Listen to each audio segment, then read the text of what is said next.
Now the next technique which we are going to take is the filtration. So where does this technique is being used?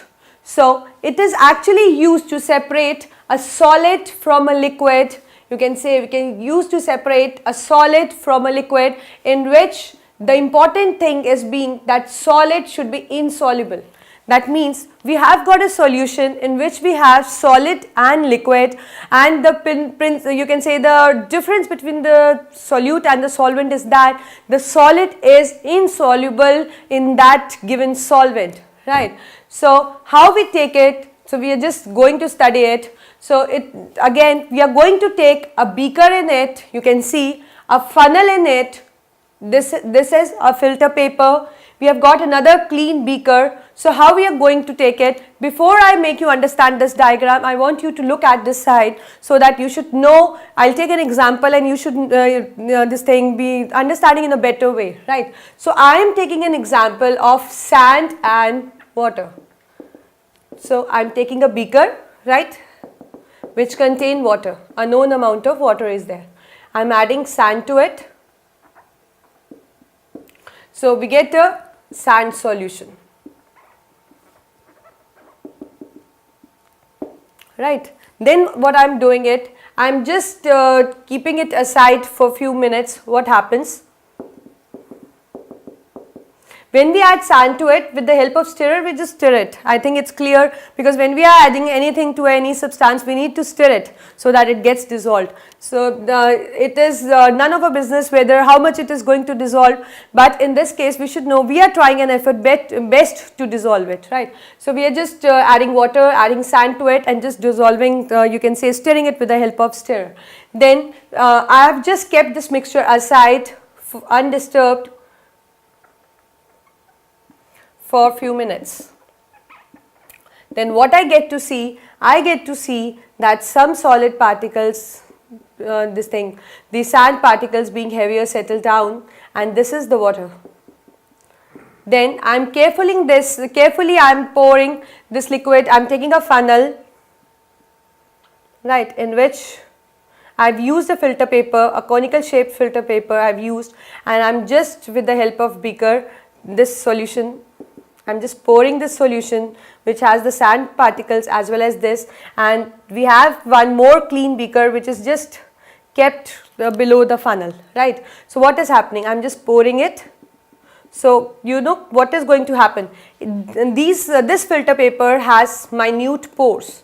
So what it is going to do? It will not allow the bigger size particle, that means the sand particles, to pass through, but it will allow the water particles to pass through. So we will be getting water, and the sand is just separated by this pores and it remain behind in the filter paper, right. So this sand is called as the residue and this water is called as the filtrate, because this filtrate will be cleaned from any, you can say, the undissolved solid particles which were earlier present.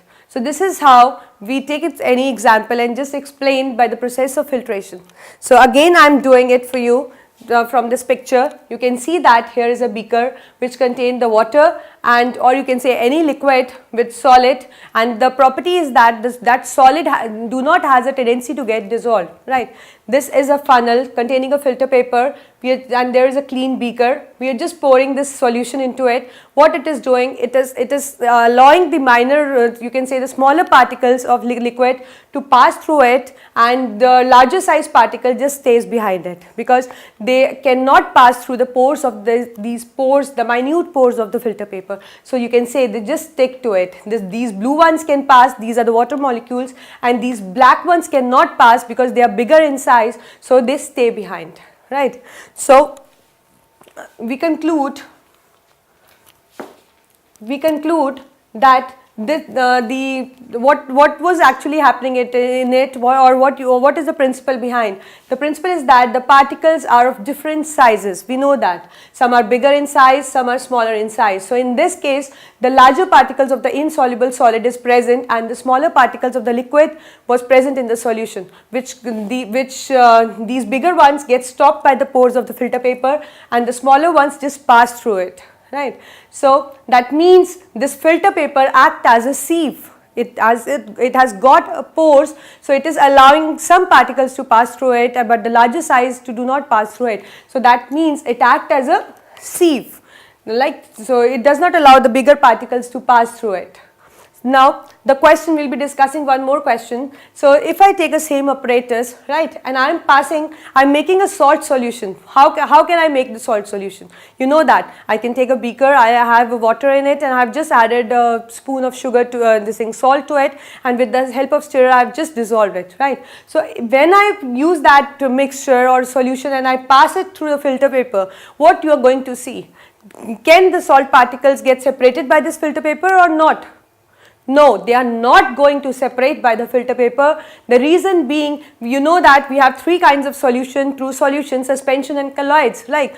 So in case of true solution, the solute particle is too small. So that the too small size of the particles, that means the solute particles do not get stopped by this filter paper pores, and it just passes along with the liquid molecules. So that means the principle behind the filtration is that the two criteria which has to be taken into consideration.